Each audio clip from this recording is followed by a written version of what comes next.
राधे राधे गुरुजी। जी।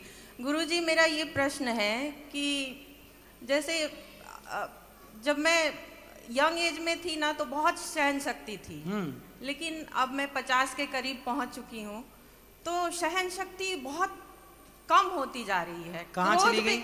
जी, कहाँ चली गई? वही मैं ढूंढ रही हूँ कहाँ चली गई। और मतलब अब छोटी छोटी बातों पे क्रोध आ जाता है, जैसे बहुत अब जैसे बर्दाश्त नहीं कर पाते हैं, बहुत जल्दी क्रोध आ जाता है, तो उसको कैसे हम कंट्रोल करें? ये आपका दोष नहीं है, ये उम्र का, बढ़ती हुई उम्र का दोष है जी। इस उम्र में लगभग लोग ऐसे ही होते हैं, चिड़चिड़े हो जाते हैं जी।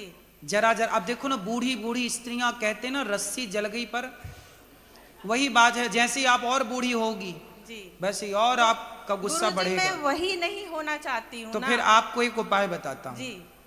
आप नित्य प्रति सत्संग करिए। और आज की कथा में हमने क्या बोला कि कर्ता मैं नहीं हूं, कर्ता भगवान है। जी। आपको ये चिड़चिड़ा इसलिए आता है क्योंकि आपने स्वयं को कर्ता मान लिया कि मैं करता हूं, मैं करती हूं, मैंने किया। आप ये मत सोचो कि मैं हूं, आप ये सोचो कि सब कुछ भगवान का है। और अपने आप को बिल्कुल जैसे सरेंडर, आतंकवादी कोई मुस्लिम है वो क्या करता, पुलिस के आगे सरेंडर कर देता। अपने को भी ईश्वर के आगे बिल्कुल सरेंडर कर दीजिए। जब आप सरेंडर कर देंगे तो आपके अंदर क्रोध खत्म हो जाएगा।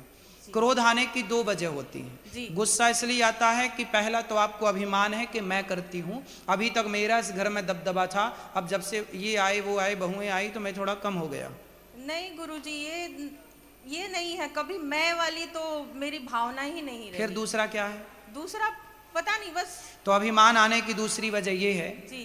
पहली वजह तो ये है कि हम स्वयं को कर्ता मान लेते हैं, अभिमान हो जाता है, इसलिए हमें क्रोध आता है। जी। दूसरा ये है, क्रोध आने की सबसे मूल वजह कि हमारे भीतर सहनशीलता बिल्कुल नहीं है। अब जैसे आपकी बीमारी यही है कि आपके अंदर सहनशीलता नहीं है, आपने बताया ही।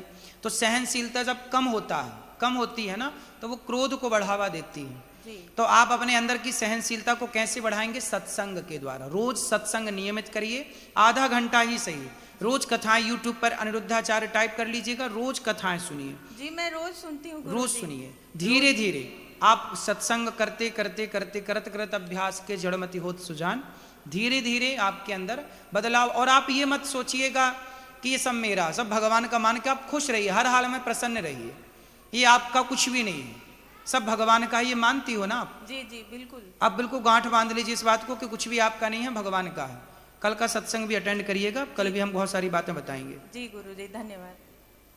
जी, ये लाल भैया को देना। गुरु जी राधे राधे जी। मैं गुड्डू यादव यूपी से हूँ और आपको मैं फॉलो करता हूँ। आपका जब सत्संग सुनता हूँ तो मुझे एनर्जी मिलती है और ऊर्जा मिलता है। तो मैं आपसे ये बोलना चाह रहा हूँ कि मैं कुछ काम करता हूँ तो कुछ लोग होते हैं जो अच्छे बोलते हैं, कुछ लोग होते हैं जो मेरे को कमेंट पास करते हैं। तो उस चीज़ के लिए मैं अपने को कैसे इम्प्रूवमेंट कर सकता हूँ, तो आप मुझे ना तो अच्छा बोलने वालों पे ध्यान दो, ना तो बुरा बोलने वालों पे ध्यान दो। गुण दोष दृश्य दोषा। अच्छा ये बताओ, जब आपको कोई सम्मानित करता है, सम्मान देता है आपको, तो क्या आता है? सम्मान से अभिमान आता है कि नहीं? जब आपका सम्मान होता है समाज में तो क्या आता है? अभिमान आता है ना। तो सम्मान, जो आपको अच्छा कहते हैं वो आपको अभिमानी बना सकते हैं, जो आपको बुरा कहते हैं वो आपको बुरा जो कहते हैं। जब आपको कोई गाली देता है, बुरा कहता है, तो आपको क्रोध आता है। तो सम्मान अभिमान दिलाता है और अपमान क्रोध दिलाता है। न तो ना क्रोध ना अभिमान दोनों ही अच्छे हैं, दोनों ही बुरे हैं। इसलिए दोनों पे ध्यान मत दो। हाथी चला बाजार कुत्ते लगे। हाथी चलता है ना तो कुछ लोग आरती उतारते हैं हाथी की, लेकिन कुछ कुत्ते भौंकते हैं। तो हाथी ना आरती उतारने वालों को ध्यान देता है ना भौंकने वालों को। इसलिए आप गीता में यही तो कहा, कर्मण्यवाधिकार से, तू कर्म करता चल, अच्छाई बुराई छोड़, बस करता चल, अच्छा काम करता चल। अपने आप सफल होते चले जाओगे। जो अच्छे हैं, बुरे लोगों को बिल्कुल इग्नोर करते चलो, ध्यान मत दो। गुरुजी मुझे गुस्सा बहुत आता है। कोई बात नहीं, गुस्सा आता है, कंट्रोल करता हूँ बहुत। अभी तो इम्प्रूवमेंट हो रहा है। तो जब गुस्सा आता है तब आप क्या करते हो? तो शांत रहने की कोशिश करता हूँ, फिर भी लोग उकसाते हैं मुझे। तो उकसाने दो ना, उनके उकसाने पे क्यों कसना? ठीक है, गुस्सा आपका है, कंट्रोल भी आपको करना है। गाड़ी जो चलाता है ना, ब्रेक उसी के पास होता है, वही तो ब्रेक दबाएगा। गाड़ी आप चला रहे हो तो ब्रेक मैं नहीं दबा सकता। उसी प्रकार शरीर आपकी गाड़ी है और क्रोध